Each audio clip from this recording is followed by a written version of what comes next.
All right, fellas, we're back. Going to do a little live comparison for you. We haven't done one of these in a while, but figured why not had some good guns to compare this with. So we got the FN 503 that we got out right now.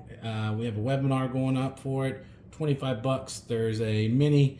There's only 4 seats left on the mini, and they are now on the micro for the mini. $10, 6 seats for the micro, and you win the last 4 seats to the mini. If you win the mini, you win 5 seats to the main. That means you get 5 chances to win this gun. All right, so that's what's going on right now. So I have the Glock 43, the SIG P365. These are probably some of the most popular micro 9s. We could throw in the Springfield Hellcat and things like that as well, but these are just what I had on hand, so I figured we just go through a rundown of them first. So weight wise, you're going to be looking at these two are going to be lighter than the FN. I know for sure that it is 3 ounces heavier. The FN is 3 ounces heavier than the SIG. I don't know exactly how many ounces it is on the Glock itself, but it is heavier. For all you safety Nazis, everything has been checked, double checked, and triple checked. So they're all clean and empty. So as far as weight goes, these two are lighter. This one's a little bit heavier, but that would help mitigate a little bit of recoil, a little bit of snappiness, depending on who's shooting the gun. If you have a female shooting or carrying this, that might help them a little bit more. Height-wise, let's go ahead and we'll put them all up together. So I put the FN in the middle. So as you're looking at it, you can see, we'll go back to my finger there. And I want to say that they're almost all around the same as far as barrel length. You can see the Glock is a little longer than the FN, and the FN is a little bit longer than the SIG. SIG's going to be the shortest one overall as far as length this way. Height-wise, the FN is going to be longer or taller. You can see right there. It's taller than the Glock, which is also going to be taller than the SIG because it's, you can see, I'll just show it to you. So here they are, flat against, and you can see that little bit that it sticks up right there. So one of the other things is going to be width. Now, as far as width goes, they are all basically within the same realm of width. I mean, it's very hard to see which one's really which. Curvatures, shadowing and stuff like that. So there's a rundown on the size. The other thing is going to be the trigger itself.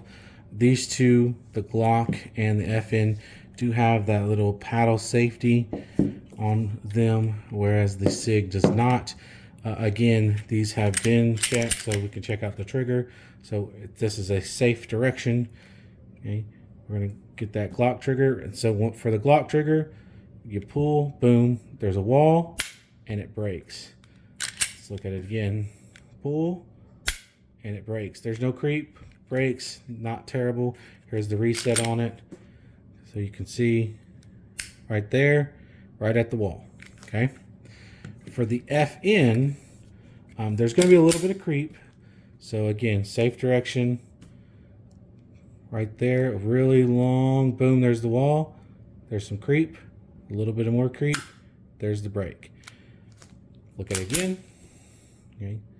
So we got wall, creep, wall, then there's the creep, a little bit of creep, break. This one definitely, though, is lighter, has a lighter trigger pull than the Glock itself. And then the, sorry, I did that really fast. Then let's look at the reset on it. Reset's really long, way up there. See, I mean, the reset should be right here. Let's be honest. It's about right there. So that was the difference. again, wall, creep, creep, break.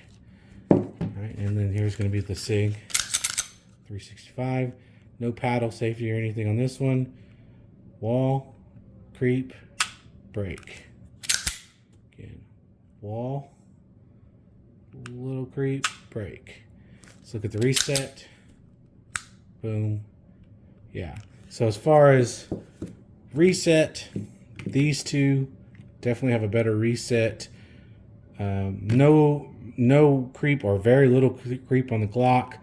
A little bit of creep on the SIG, and a little bit creep on the FN. These two probably around the same. Reset again though, these two has a reset over this one. But I will definitely tell you that the FN has,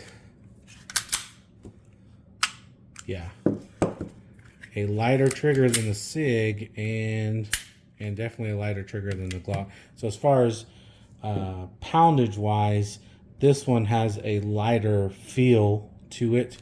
I do believe when you're talking about specs, the SIG has almost it's like 3/4 of a pound pull more than the FN. Again, I don't know on the Glock. Didn't do much research on the Glock side. Okay. Sight picture, Glock is going to have, sorry, hit the camera. Glock is going to have the U and the dot there, just like that. Our FN is a 3-dot, which I like. I love the 3 dots, simple, easy. And then on this model of the SIG, it's going to be a Triticon night sights there. So the biggest thing about these is going to be, one, capacity. These two would be shift over in a realm of capacity compared to the 365. You're talking about a lower capacity, single stack magazines, whereas this one's going to be a higher capacity. Now, for this one, unlike the Glock 43, this is just a regular 43, not a 43X. It does come with a,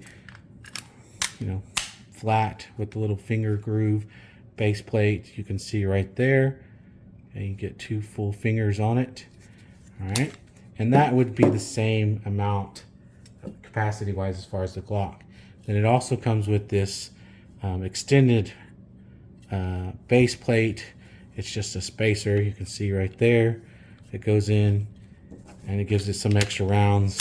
Now with this, here you go, you can see now I'm getting a full grip, and that's going to shift it over into the capacity realm of the P365.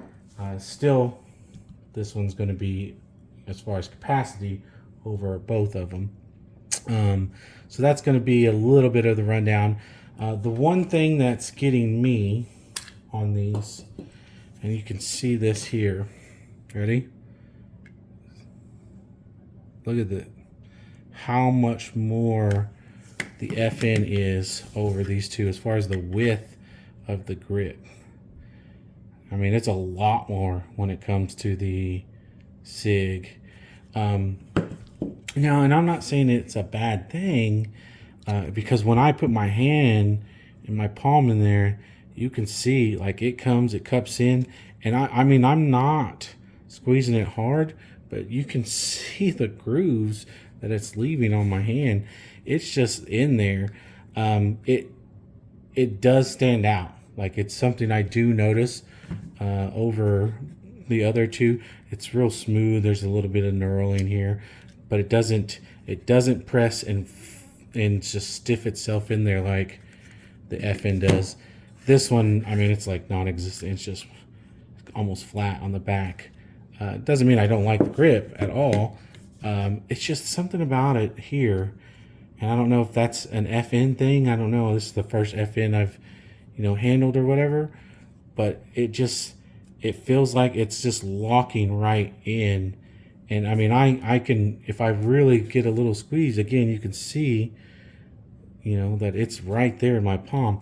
That could be a good thing, could be a bad thing. I don't know. I'd have to shoot it to find out. But that was the one thing that I've noticed throughout all these as I'm handling them, was like, wow, that's a huge difference in the grip. You know, everything else, height, you know, weight, how the width of the slide and everything, all that's very, very negligible. But this right here, I mean, look at that.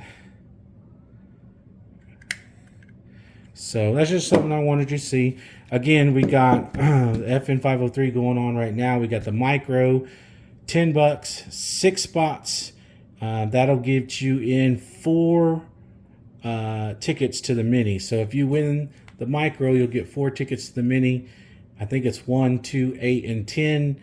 And then if or whoever wins the mini, they'll get 5 tickets to the main on this one. If you want to just jump in on it, again, it's like 26 bucks on this, and you can win basically a really nice, really, really well made, feels good in hand, good trigger, micro carry 9.